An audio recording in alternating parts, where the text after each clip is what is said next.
여러분, 태초에 하나님께서 천지를 창조하시고 사람을 만드셨습니다. 첫 사람이 아담입니다. 하나님은 아담을 만드시고 하와를 만드셨습니다. 그리고 하나님은 왜 하와를 창조하셨을까요? 아담을 창조하신 이후에 하와를 만드셨는데 왜 하나님은 하와를 만드셨을까요? 성경을 보면 하나님은 아담의 독처를 좋아하지 않으셨다고 기록합니다. 독처, 혼자 사는 것이 좋지 않게 보이셨다고 합니다. 그래서 내가 그를 위하여 돕는 배필을 지으리라 라고 말씀하셨습니다. 그러니까 하와를 창조하신 이유는 아담의 독처, 아담이 혼자 사는 것, 혼자 있는 것이 좋지 않아서, 그러니까 아담의 독처를 기뻐하지 않아서 하나님 그를 돕는 배필로 하와를 만드셨다고 합니다. 돕는 배필로 하와를 만드셨다, 아담에게 주셨다. 이게 무슨 의미일까? 저는 이렇게 생각합니다. 하나님께서 사람을 창조하실 때 인간은 사랑하고 사랑받는 존재로 만들었다는 겁니다. 하나님께서 사람을 만드실 때 사람을 만드신 목적이 사랑하고 사랑받는 존재로 만드셨다라는 거예요. 그래서 사람의 존재의 근원이 뭐냐? 존재의 힘이 뭐냐? 바로 사랑이라는 거예요. 여러분, 가만히 생각해 보세요. 우리가 어떻게 태어났는가? 사랑하는 남자와 여자가 만나서 사랑을 하고 그 사랑으로 양육받고, 그죠? 그 사랑 안에서 함께 살아가는 거예요. 그러면서 뭐가 돼? 사람이 되는 거예요. 하나의 온전한 사람이 되는 거예요. 이러한 인간에 대해서 아주 잘 설명해 준 영국의 기독교 변증가이자 영문학 교수가 있어요. 여러분 한번 들어보셨을 것 같은데, C.S. 루이스라는 사람이 이런 인간에 대해서 이렇게 말했습니다. 인간은 에로스에 의해 태어나고 스톨게에 의해 양육되고 필로스에 의해 성숙하고 아가페 사랑으로 완성된다. 뭐 어려운 말들을 썼는데요. 쉽게 인간은 사랑으로 태어나고 사랑에 의해 양육되고 사랑에 의해 성숙하고 사랑으로 완성된다라는 거예요. 아멘. 뭐 우리 한글로는 뭐 사랑이라는 한 단어 속에 그 모든 사랑이 다 포함되어 있는데, 이것이 영어나 헬라어로 풀어보면 사랑이 좀 종류가 있다라는 거예요. 남녀 간의 사랑, 에로스가 있고, 또 형제 간의 사랑, 스톨게가 있고, 또 친구 사이의 사랑인 필로스가 있고, 또 무조건적인 사랑, 하나님의 사랑인 아가페가 있다라는 거예요. 그러니까 우리는 사랑하면 하나로 다 통칭해서 말하지만, 이게 영어나 헬라어에서는 이렇게 사랑을 구분하고 있습니다. 결국 사람은 사람이 되는데 사랑이 없으면 사람이 못 되는 거죠. 사람은 사랑에서 태어나고 사랑을 먹고 사랑 안에서 자라가야 한다라는 거예요. 그래야 사람이 된다라는 겁니다. 제가 한 학기 마음 공부, 심리학 공부를 하면서 배운 게 있습니다. 사람이 사랑을 받지 못하면 병이 난다라는 거예요. 사람이 사랑을 받지 못하면 병이 난대요. 트라우마를 겪는데요. 트라우마 그러면 뭐 세월호 사건과 같은 어마어마한 큰 사건을 우리는 생각해요. 떠올려요. 베트남 전쟁과 같은 6.25 전쟁과 같은 큰 어떤 동난을 생각을 해요. 근데 그런 것만이 트라우마, 정신적 상처를 주는 것이 아니라, 사랑받아야 할 사람이 사랑을 받지 못하면 그것도 트라우마가 된다라는 거예요. 이게 너무 무섭다라는 거예요. 무의식적으로 우리가 의식하지 못하는 사이에 우리는 마음이 병들어간다라는 거예요. 그걸로 그치지 않는다라는 겁니다. 사랑받아야 할 사람이, 사랑받아야 할 존재가, 아이가, 성도가, 남편과 아내가, 자녀들이 사랑을 받지 못하면 그 마음이 병들어간대요. 그걸로 끝나는 것이 아니라 그 마음의 병이 신체로, 육체로 나타난다라는 거예요. 신체화 된다라는 겁니다. 그래서 몸에 각종 이상들이 생긴대요. 면역체계 이상이 나타날 수도 있고요. 그러한 부분이 뭐 루푸스로도 이렇게 나타날 수 있다 그래요. 뭐 배가 아픈데, 허리가 아픈데, 몸이 어디가 아픈데 병원에 갔더니 뭐 아무 이상 없다 그래서 머리가 막 두통이 일어나고 뭐 앞뒤가 아프고 막 죽을 것 같은데 병원 가면 아무 이상이 없다라는 거죠. 근데 신체적으로는 막 느끼는 거죠. 그러니까 마음과 몸이 하나라는 거예요. 마음과 몸, 정신과 몸이 하나라는 거예요. 이거는 분리되어 있는 게 아니라 마음이 아프면 몸도 아프고 몸이 아프면 마음도 아프다라는 거예요. 이 성경에 이러한 말씀이 있죠. 마음의 즐거움은 양약이라도 심령의 근심은 뼈를 마르게 하느니라. 마음의 즐거움이 양약이래요. 치료하는 약이라는 거예요. 그러나 심령의 근심, 걱정과 염려, 불안, 두려움이 있으면 어떻게 해요? 뼈를 마르게, 몸을 상하게 한다는 거죠. 이게 성경도 이렇게 증거하고 있는 거죠. 사랑받아야 할 사람이 사랑받지 못하면 이렇게 병들어 간다는 거예요. 여러분, 왜 많은 사람들이 중독자가 될까요? 어떤 물질에 중독이 돼요. 뭐 알코올에 중독되거나 마약에 중독이 되거나 뭐 마리화나를 하거나 뭐 그런 어떤 향정신성 물질들이 있죠. 그런 물질에 중독이 돼요. 아니면 도박에 빠지거나 아니면 쇼핑에 빠지거나 아니면 섹스 아니면 거식증이죠. 폭식을 한다거나 아니면 아예 음식을 먹지 않는 그러한 행동들도 해요. 왜 이러한 사람들이 중독될까? 중독자로 변해갈까? 여러분, 사람들이 왜 술을 마실까요? 돈이 없어서 가난하다고 마시는 걸까요? 돈이 없어서 마시는 게 아니랍니다. 돈이 없어서 가난해서 술을 마시는 게 아니라는 거예요. 없어서 마신다. 결핍돼서 마신답니다. 뭐가 결핍되어 있는 걸까요? 뭐가 없는 걸까요? 사람이 없는 거죠. 곁에, 내 옆에 사람이 없는 거예요. 그래서 사람이 그리워요. 친구가 그리워요. 아내와 남편이 그리워요. 사람이 그리워서 사람이 없어서 술을 마신다는 겁니다. 여러분, 그래서 술 좋아하시는 분들, 약주 좋아하시는 분들 보면 술을 마실 때 혼자 마시나요? 혼자 안 마셔요. 뭐예요? 전화해요. 친구한테 전화해서 술 한잔 하자 그래요. 이게 뭐예요? 술은 함께 먹는 거죠. 그리운 거예요. 사람이 그리운 거예요. 정이 그리운 거예요. 함께 하고 싶은 거죠. 근데 그러다가 혼자 술을 마시는 단계로 가면 이건 정말 심각하다고. 이건 중독이래요. 중독된다는 거예요. 여러분, 왜 뭐가 없는 걸까요? 내 옆에 사람이 없다라는 거예요. 그래서 정이 그립다는 거죠. 사랑 받고 싶다라는 거예요. 사랑하고 싶다라는 거예요. 즉 사랑에 고픈 거예요. 사랑에 굶주려 있다라는 거예요. 더 나아가면 나를 위로해 줄 사람이 필요하다라는 거예요. 여러분, 그런데 나에게 사랑이 없어서, 사람이 없어서 술을 마시는데 왜 술을 마시냐? 돈이 아깝다. 그 돈이면 뭐 집을 사고 땅을 사지 않냐? 이렇게 잔소리하면 그 사람이 술을 안 마실까요? 술을 끊을까요? 절대 그렇지 않죠. 오히려 잔소리가 되고 더 마시죠?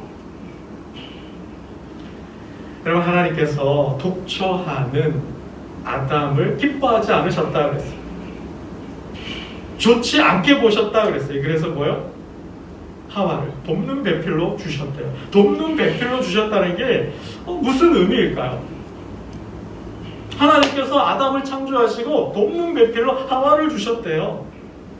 하와를 돕는 사람으로 주셨다는 게 이게 뭘까요? 독처, 혼자 사는 때 여러분, 가부 마음은 누가 알아요? 호라비가 안다 그러죠. 호라비 마음 가부가 안다 그러죠. 뭐예요? 동병상련이에요. 똑같은 위치, 똑같은 상황에 있는 거잖아요. 뭐예요? 외롭다라는 거죠.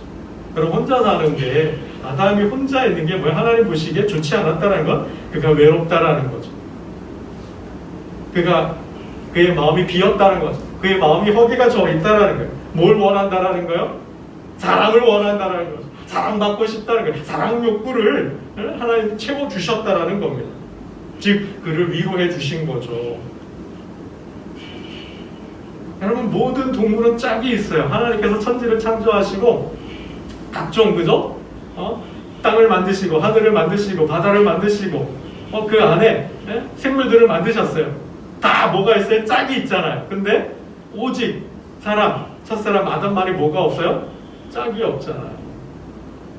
그러니 혼자 사는 것이, 독처가 얼마나 외로웠겠어요. 힘이 들었겠어요. 그래서 하나님은 뭐요?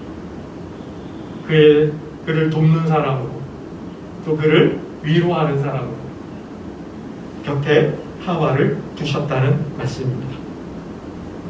여러분, 주님께서 이 땅에 오셨습니다.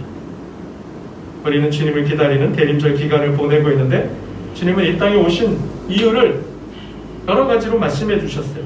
그 중에 하나를 보면, 인자가 온 것은 잃어버린 자를 찾아 구원하려 함이라. 잃어버린 자를 찾으러 오셨대요. 잃어버린 자를 찾으러 오셨대요. 여러분, 사람들은 무엇을 잃어버렸을까요? 사람들이 무엇을 잃어버렸기에 주님이 이 땅에 오셨을까요? 꿈을 잃어버렸나요?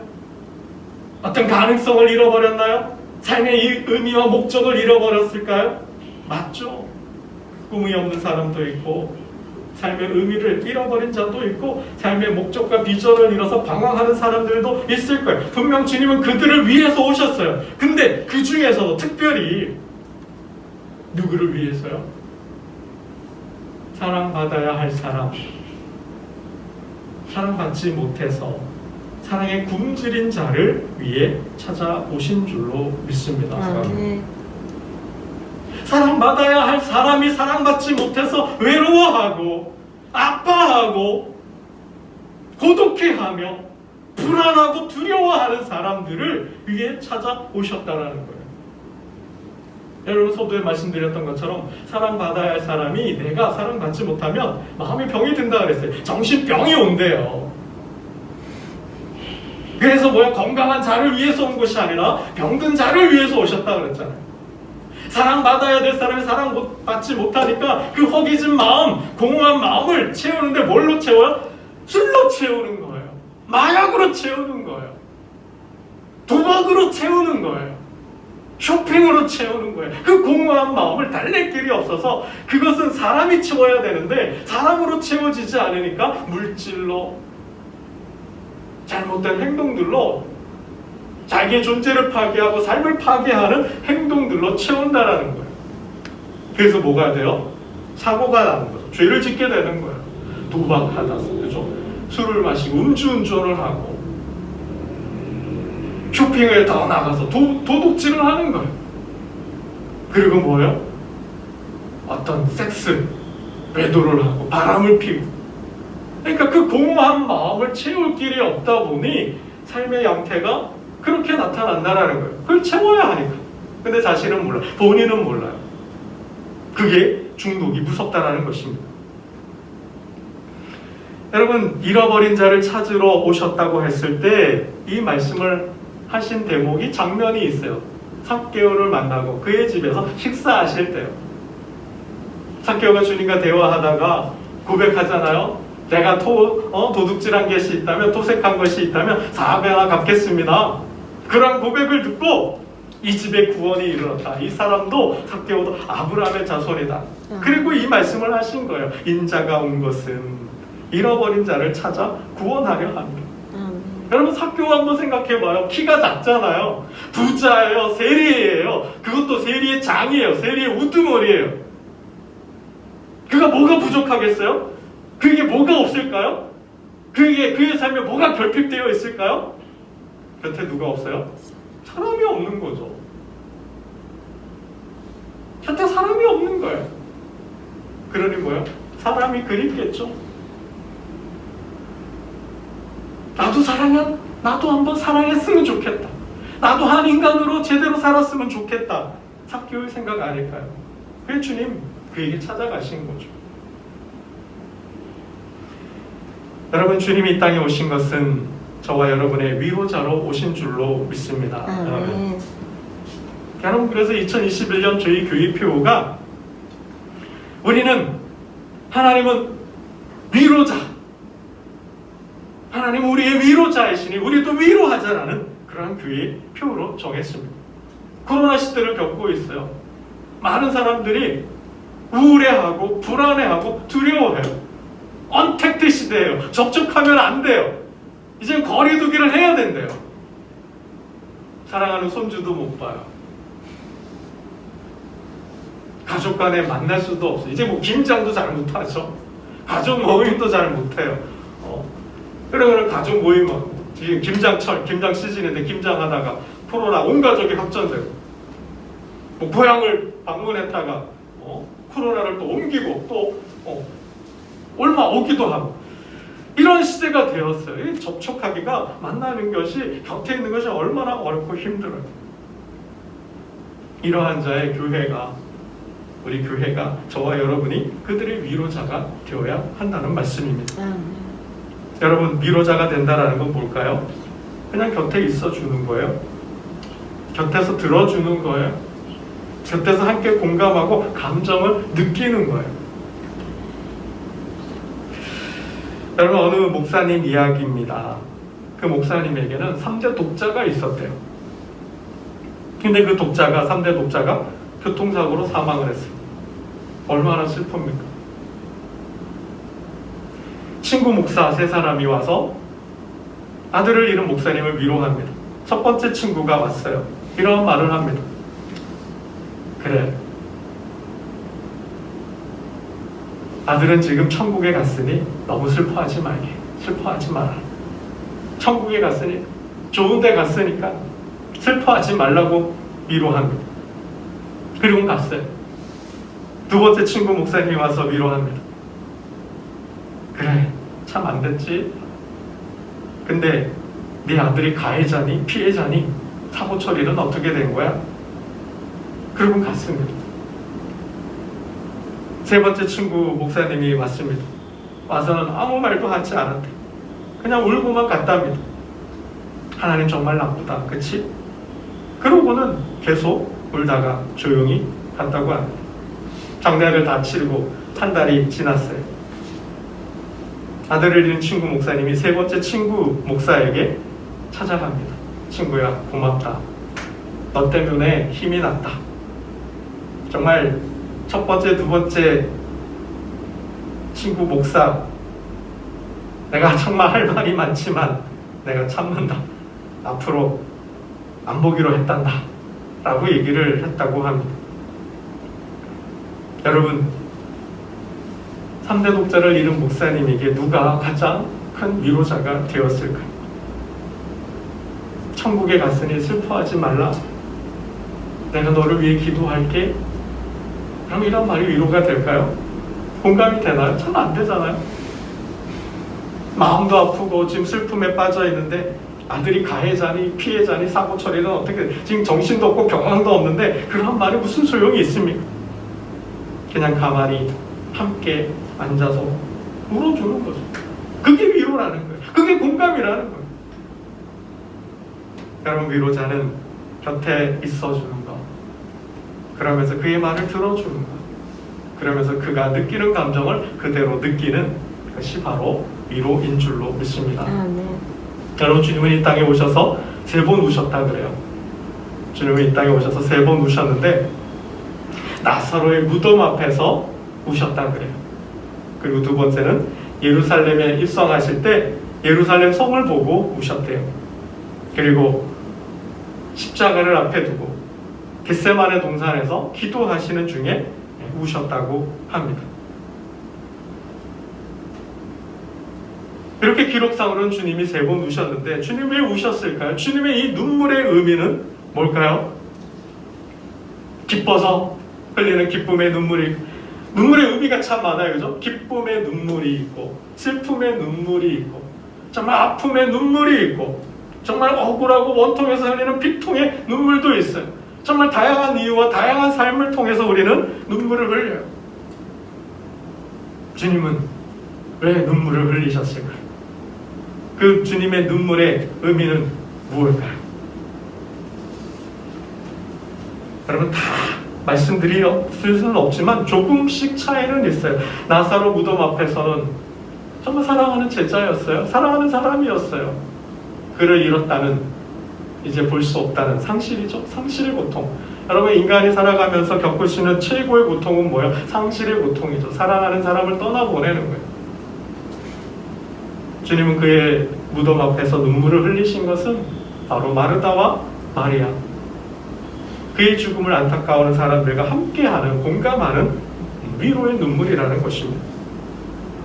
여러분, 두 번째, 예루살렘을 보고 눈물을 흘리셨다라는 것은 예루살렘에 닥쳐올 고난을 내다보시고 우신 거예요. 로마가 예루살렘을 점령하고 예루살렘 주민들을, 유대의 백성들을 아주 잔혹하게 죽였습니다. 십자가에 처형을 하고 성을 에워싸서 굶겨 죽이고, 그리고 도망쳐 나오는 사람들을 아주 잔혹하게 무참하게 칼로 죽였다 그래요. 그러한 로마에 의해 불타고 죽어가는 유대 백성들을 보고 눈물을 흘리신 거예요. 아파하신 거죠. 그들을 공감하고 위로하는 주님의 눈물이라는 것입니다. 여러분, 세 번째, 겟세마네 동산에서 흘린 눈물은 자기 자신을 위한 눈물이었어요. 아버지의 뜻을 받을 수밖에 없기에, 아버지의 뜻을 받기로 결심한 자신을 위로하고 동감하는 눈물입니다. 여러분, 이런 눈물도 중요해요. 우리는 가끔 자신을 학대해요. 자신을 책망해요. 자신을 미워해요. 자기를 증오하는 경우가 있어요. 자기가 자기를 사랑하지 않는 사람들이 있어요. 그래서 어떻게 해요? 막 사는 거죠. 함부로 자기가 자기에게 함부로 구는 거예요. 자기 몸을 막 굴린다 그러죠. 그렇게 사는 사람들이 있어요. 그러면 안 된다는 거죠. 자기가 자기에게 상처를 입히는 거죠. 자기가 자기를 그렇게 학대하면 안 된다는 거죠. 그래서 힘들 때 버터플라이라 그러는데요. 그래, 괜찮아. 잘했어. 자기를 위로하는, 이러한 안아주는 그러한 일도, 행위도 좀 중요하다고 합니다. 주님의 이 눈물은, 십자가를 앞에 놓고 흘린 눈물은 자기를 공감해주고 자기를 위로해주는 눈물이라는 사실입니다.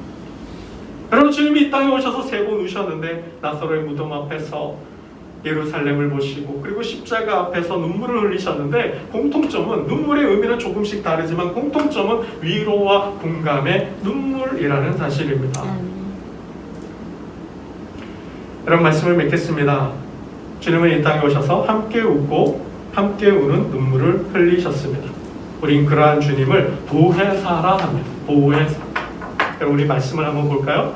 우리 16절 말씀 함께 봅니다. 16절 함께 보겠습니다. 시작. 내가 아버지께 구하겠으니 그가 또 다른 보혜사를 너희에게 주사 영원토록 너희와 함께 있게 하리니. 또 다른 보혜사를 주겠다라는 거예요. 보혜사. 헬라어는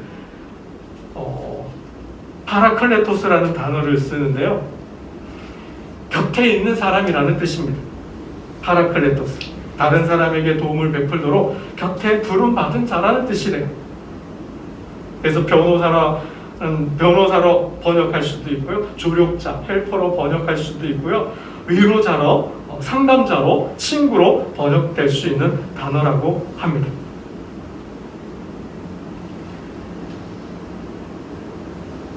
주님이 보혜사로 이 땅에 오셨어요. 그리고 아버지께로 가면서 또 다른 보혜사 성령을 보내셨다라는 거죠. 저는 이 보혜사를 많은 여러 의미들이 있지만 위로자로 번역하고 싶어요. 태초에 하나님께서 천지를 창조하신 하나님은 아담과 하와의 위로자가 되어 주셨습니다. 이스라엘 백성들의 위로자가 되어 주셨어요. 자기 백성을 위로했어요. 그리고 아들을 위로자로 보내셨어요. 보혜사로 보내셨어요. 그리고 이 땅에 주님은 오셔서 사람들을 위해 눈물을 흘리셨어요. 아파하고 함께 아파하고 그들을 위로해 주셨어요. 그리고 이 땅을 떠나시면서 또 다른 보혜사, 또 다른 위로자로 성령을 보내셨습니다. 그러기에 저와 여러분은 이 땅의 교회는 이 땅의 위로자로 보내심을 받은 줄로 믿습니다. 즐거워하는 자들과 함께 즐거워하고 우는 자들과 함께 울음으로 위로해주고 공감해주는 저와 여러분 되시기를 주님의 이름으로 축원합니다. 기도드리겠습니다.